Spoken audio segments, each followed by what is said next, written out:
This is my 1987 Town Car base model. This car is from Georgia. It was originally owned by two old ladies. They owned it till around 2014 when I think they died. And since then the car sat in the shed for about 6 to 8 years. I bought the car from another young gentleman. He had bought it hoping to restore it because while the shed did very well to preserve the body paint, mice also lived in that shed and they obliterated the engine wiring harnesses.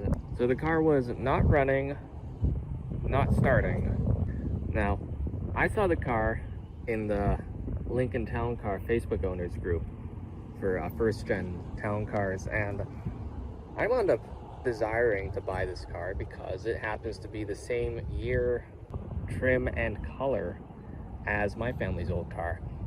It was also a 1987 base model town car with of the Cabernet Clear Coat metallic color on a burgundy interior.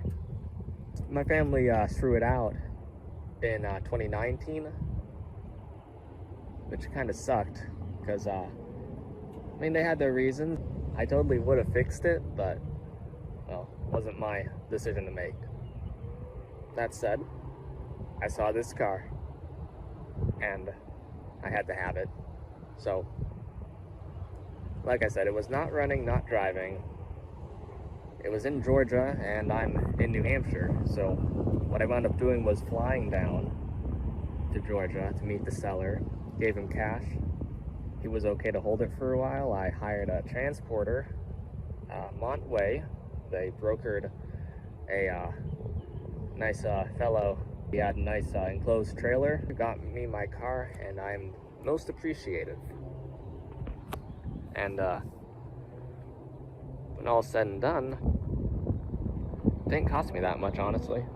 So what I've done with this car, obviously, I drove it to this nice parking lot. I fixed all the engine wiring, all the harnesses. People who were following me before may remember I like to muck around with LEDs and PWM, switchback lights, all that stuff. You know, custom wiring, so that all came to good use when it came to repairing this thing.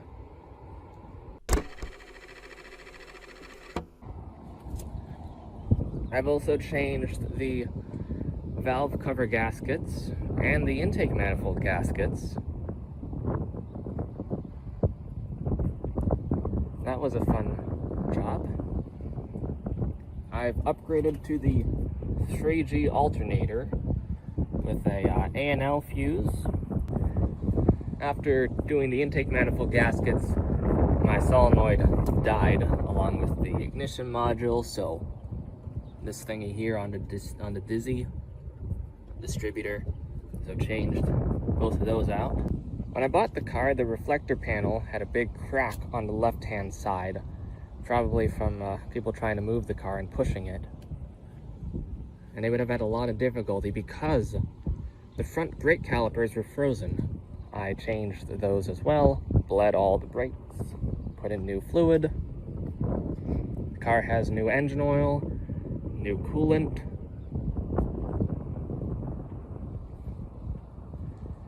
And it rides real nice. The suspension's in good shape. I also changed the gas tank because it was full of 8-year-old gasoline. The fuel pump was dead as well. Got very rusty in there, sitting on 8-year-old gas.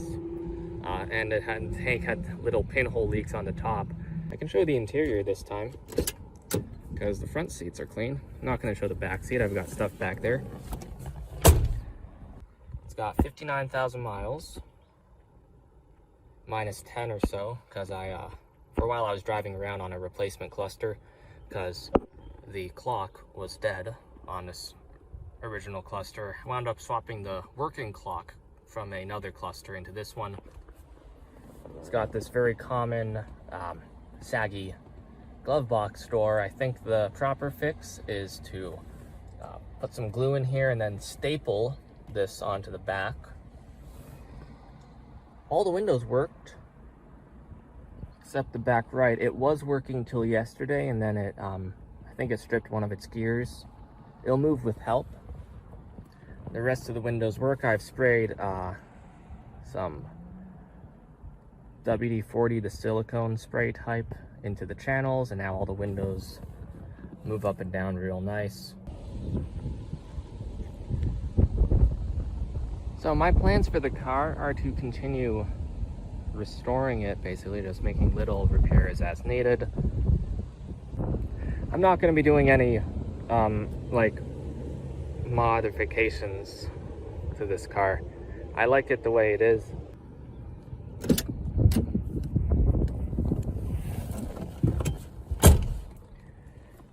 We have the factory radio.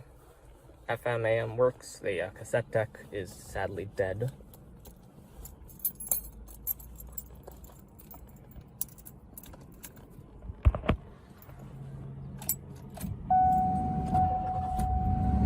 In 22nd through 24th.